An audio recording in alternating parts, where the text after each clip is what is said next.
What if one moment of kindness turns into something you can't control?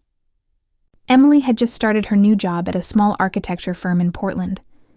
After her divorce, she wanted nothing more than peace, a quiet office, coffee breaks, and a reason to smile again. Her boss, Daniel Hayes, seemed like that reason at first glance. He wasn't loud or arrogant like most executives she'd known. He was calm, focused, and patient, the kind of man who built trust slowly, just like the wooden models he crafted for clients. One rainy afternoon, Emily came in early. The office lights were dim, the sound of rain tapping softly against the windows. Then she saw him, Daniel, kneeling beside a half-finished house model, sleeves rolled up, focused like the world outside didn't exist. He was working with his large carving tool, shaping the roof with precise movements. It wasn't what she expected from a man who signed deals worth millions, but there he was, creating something with his own hands. He looked up, startled but smiling. "Didn't hear you come in," he said, wiping dust from his palms. "This roof's giving me a hard time." Emily laughed lightly. "Need help with your big tool?" she joked, then instantly blushed. Daniel chuckled, shaking his head. "You really shouldn't say that in the office," he teased, his eyes kind.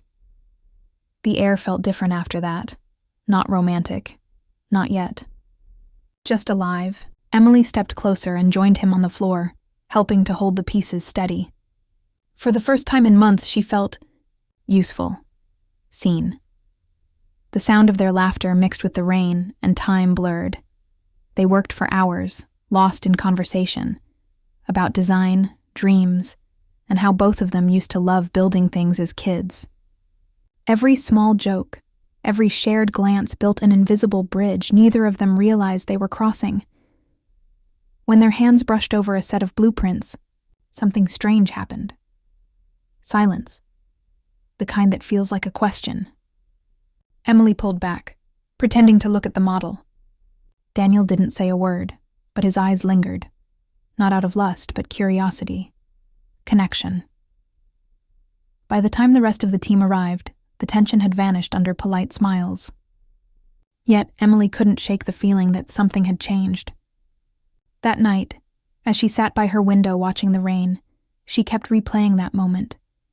His voice, his smile, the quiet warmth between them. She told herself it was harmless. Just two coworkers working late, but deep down she knew that tiny spark could either light up her dull world or burn everything she'd built. And the next morning, when Daniel's wife walked into the office carrying a homemade lunch and kissed him on the cheek, Emily's heart froze, because suddenly she realized she wasn't the only one watching him closely. How do you comfort someone when their whole world is quietly falling apart? After that morning, Emily tried to keep her distance. She told herself Daniel was just her boss, married, kind, and off limits. But the more she avoided him, the more she noticed him. The tired smile, the way he lingered by his phone, waiting for a message that never came. And the silence between them. It wasn't awkward anymore. It was heavy, full of things neither dared to say. One afternoon, Claire, Daniel's wife, stopped by again. She was graceful, beautiful, the kind of woman who looked like she had everything under control. She placed a lunchbox on his desk, kissed him on the cheek, and said, "Don't forget dinner tonight." Daniel nodded, forcing a smile that didn't reach his eyes. When she left, Emily saw it. The moment his shoulders dropped, like holding up his marriage had become an exhausting weight. Later that evening, everyone else had gone home. Only Daniel's office light was still on. Emily hesitated, then knocked softly. "You're still here?" she asked. He looked up, voice low. Couldn't focus. Some days are harder than others. She stepped in. "Want to talk about it?" For a moment, he said nothing. Then the truth spilled out. How things with Claire had been falling apart for months. How silence had replaced laughter. How even small arguments felt final. "She said she doesn't recognize me anymore," he whispered, staring at his hands. Maybe she's right, Emily listened. Not as an employee, but as someone who understood what it felt like to lose love without warning. She didn't offer solutions, just quiet company. That was enough for him. They talked until the clock hit midnight, about lost dreams, work pressure, and the things they both missed, like being understood without needing to explain. At one point, Daniel laughed softly. "You make it easier to breathe," he said. Emily froze. It wasn't what he said, it was how he said it. Gentle, honest, dangerous. She wanted to pull away, but his sadness drew her closer. There was no touch, no confession, just the quiet rhythm of two lonely hearts sitting too close to the edge.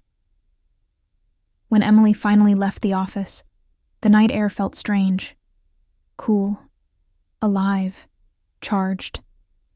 She stood outside, watching his shadow move behind the blinds, and wondered what line she had just crossed. The next morning, Daniel came in late, looking calmer, lighter, almost peaceful. But when he walked past Emily, their eyes met, and she saw it. The spark, the same one she'd tried to ignore. And just when she thought she could hide it, Daniel stopped by her desk and said quietly, "Thank you." For last night, Emily's pulse stopped. His voice wasn't flirtatious. It was grateful, sincere. But deep down, she knew gratitude was only the beginning, because when someone starts opening up their heart to you, it's only a matter of time before they can't close it again. Can two lonely hearts stay innocent when the world keeps pushing them closer? After that night, nothing between Daniel and Emily felt the same. They still worked side by side, still laughed during long meetings, but now every glance held meaning. Every silence felt charged. What once was comfort now felt like temptation. Emily told herself it was just friendship, but her heart knew better. The office gossip didn't help. People started to notice. "You and Mr. Hayes make a great team," one coworker joked. Emily smiled, pretending it meant nothing. But deep down, the words left a mark. Daniel noticed too. One evening as they were closing up, he sighed. "They think something's going on," he said quietly. Emily hesitated. "Maybe we should spend less time together." He looked at her for a long moment. "You think distance will fix what's already changed?" She had no answer. Because he was right. Something had changed, something neither of them could undo. Days passed and the connection only deepened. They worked late more often, shared dinners in the office, laughed over small mistakes. Sometimes Daniel would talk about his childhood, or the pressure of keeping the firm alive. Emily listened like no one ever had. She became his calm, his escape, and he became hers. Then came the night that neither would forget. A thunderstorm rolled over the city, cutting the power. The office went dark except for the soft glow of Daniel's flashlight. "Guess we're not leaving anytime soon," he joked, his voice echoing in the quiet room. Emily laughed nervously. "Looks like it's just us." They sat by the big model table, the rain pounding outside. Daniel was fixing a frame with his carving tool when it slipped and nicked his hand. Emily instantly reached for him. "You're bleeding," she said softly, grabbing a tissue.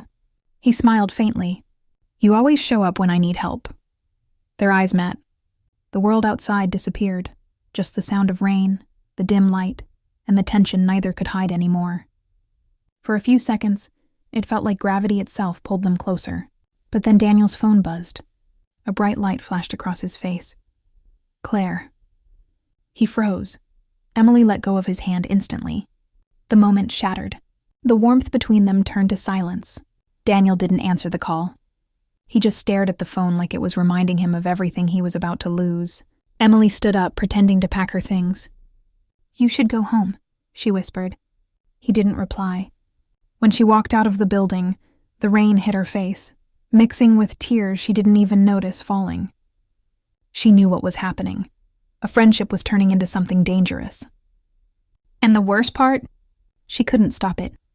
Because deep down, Emily wasn't sure what scared her more, losing Daniel, or the feeling that she was already his. Sometimes love isn't lost. It's just not meant to stay. The storm had passed, but nothing between Emily and Daniel felt calm. Days went by with polite smiles and careful distance. What used to be warmth was now tension, quiet, unspoken, and heavy.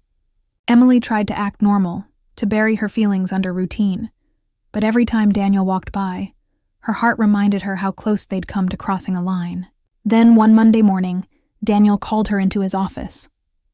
His voice was gentle, but his eyes told a story she didn't want to hear. "Emily," he began, "Claire and I, we're going to try again." The words hit harder than she expected. For a moment, she couldn't breathe. "That's good," she finally managed to say, forcing a smile. "You should." Daniel nodded, but he didn't look relieved. "She deserves another chance. Maybe I do too," he paused. "But I don't want things between us to change." Emily stared at him. "Things already changed, Daniel. We just never said it out loud." Silence. The kind that breaks you from the inside. He sighed and leaned back in his chair. "You mean a lot to me, Emily. You've helped me see things clearly. Maybe that's what I needed all along." She wanted to be angry, but she couldn't. He wasn't cruel. He wasn't using her. He was just human. Torn between what felt right and what was right. And maybe that's what made it hurt the most. That evening, as the sun dipped behind the office windows, Emily stood by her desk, looking at the blueprints they'd worked on together. Every line, every mark carried a memory, laughter, late nights, quiet glances. She realized she couldn't stay there anymore. Not because of him, but because of what she was becoming. A version of herself that waited for something she could never have. So the next morning, she handed in her resignation. Daniel didn't try to stop her. He just looked at her with tired eyes and said softly, "You deserve more than waiting for me." She smiled. "And you deserve to be sure about who you are." Weeks later, on her last day, Daniel walked into her empty office holding a small wooden box. "A gift," he said quietly. Inside was a carving knife, the same tool he'd been using that first day she met him. On it, a note read, "For the hands that helped me rebuild." Emily's eyes filled with tears. She wanted to say something, maybe thank him, maybe goodbye, but all she managed was a soft, trembling smile. He stepped closer, like he wanted to say more, but stopped himself. "Take care, Emily." And just like that, he walked away. As she watched him leave, she felt both pain and peace. Some stories, she realized, don't end in love. They end in lessons. And somewhere deep inside, Emily knew their story wasn't truly over. It was just waiting for the next chapter neither of them could see yet.